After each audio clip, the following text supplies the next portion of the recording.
Hello listeners, this is David Blakeslee welcoming you to clip number 2 of the Criterion Reactions video series.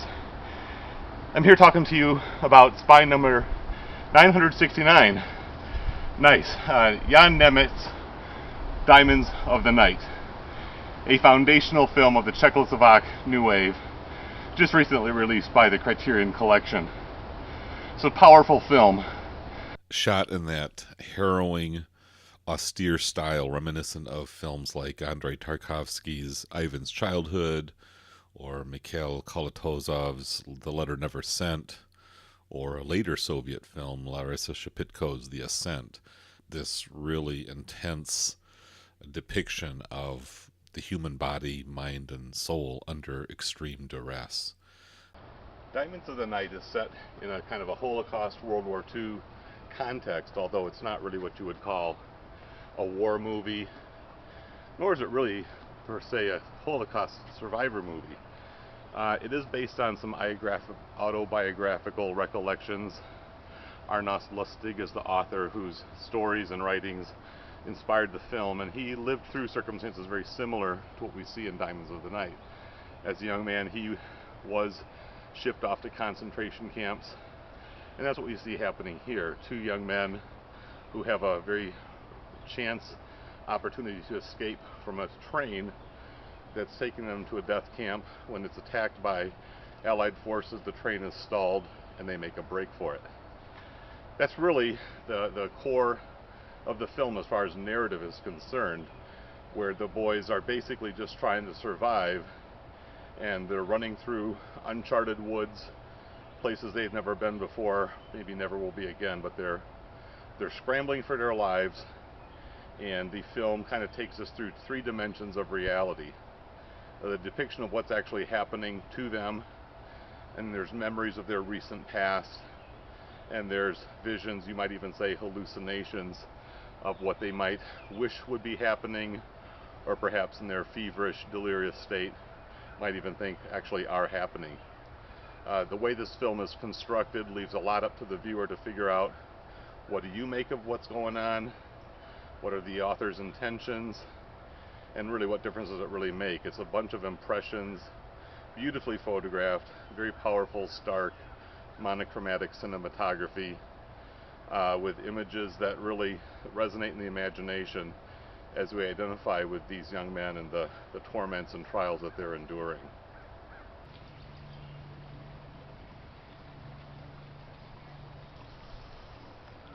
With a runtime of just a few minutes over 1 hour, Diamonds of the Night doesn't really take a lot of time to explain what's going on. It just creates this strong impression and allows viewers to, again, sort out for themselves how those different scenes impact them.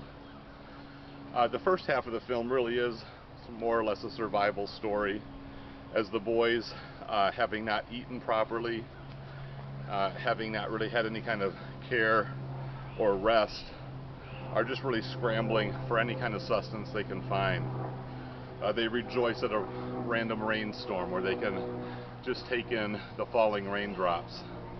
They chance upon a little house, a little country house, where the housewife by herself, very weary, offers them a couple of slices of bread, which they have a hard time digesting because of the reflux conditions and the lack of nourishment they've had. But then the film kind of kicks into a different gear towards its second half.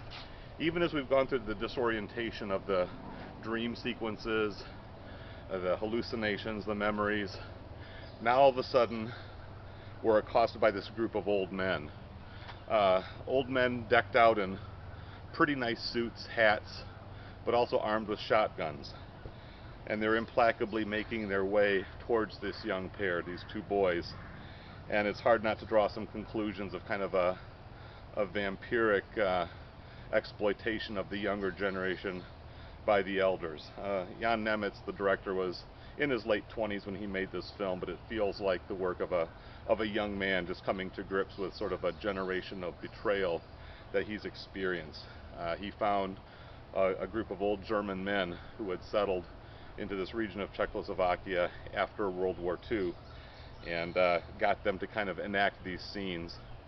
And again, it's kind of eerie, kind of foreboding, as you see these men who, by all rights, should be kind of genteel in the sunset years of their lives, ready to just kind of take it easy and contemplate existence, and yet here they are on the hunt for two young men who haven't really done anything to deserve the situation they've fallen into, except be born into the wrong ethnicity, at least according to that time and place in the world. So as Diamonds of the Night draws to its conclusion, we're presented with an ambiguity of 2 or possibly even 3 different endings, which again are up to the viewer to kind of select which ending do you think is real, maybe which one do you prefer, or is there an element of truth in each version of what happens. I won't go into spoiler territory. I'll let viewers discover it for themselves or reflect on it if you've had a chance to watch it. But it really does leave us a very strong impression. Very impressive feature debut for a director whose career, unfortunately, was not allowed to flourish because of the political circumstances in which he worked.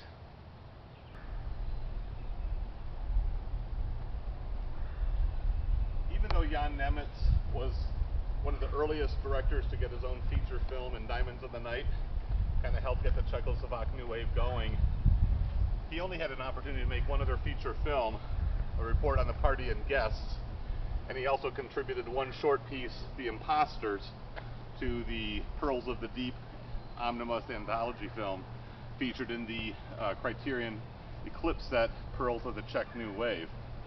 They're both really worthy films to check out, and you can see them on the Criterion channel if you have access to that online streaming service. Unfortunately, Diamonds of the Night is not available on streaming quite yet to Criterion channel subscribers, but I hope it is soon. In the meantime, this is a very worthwhile Blu-ray addition to your collection. There are some great supplements that give good background information on the Czech New Wave, as well as Jan Němec's career.